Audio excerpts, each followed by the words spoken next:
एक छोटे से गांव में हरिदास नाम का एक गरीब किसान अपने बेटे अर्जुन के साथ रहता था।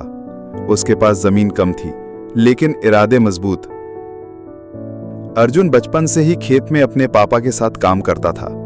वो हमेशा सवाल करता, पिताजी, हम इतना काम करते हैं फिर भी हमारे पास पैसे क्यों नहीं होते? पिता मुस्कुराते हुए कहते, बेटा, मेहनत एक बीज है, जब तक हम रोज पानी नहीं देंगे फल नहीं मिलेगा।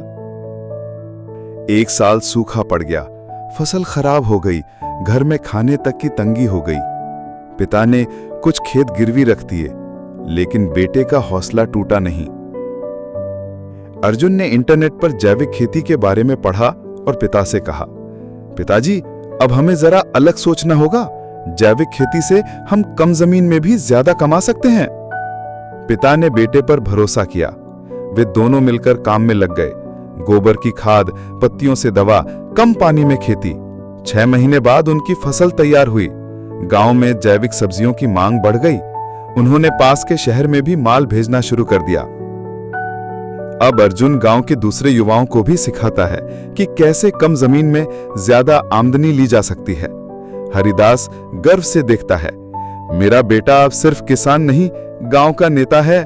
ये कहानी दिखाती है कि जब अनुभव और नवाचार एक साथ आते हैं तब मुश्किलें भी अवसर बन जाती हैं।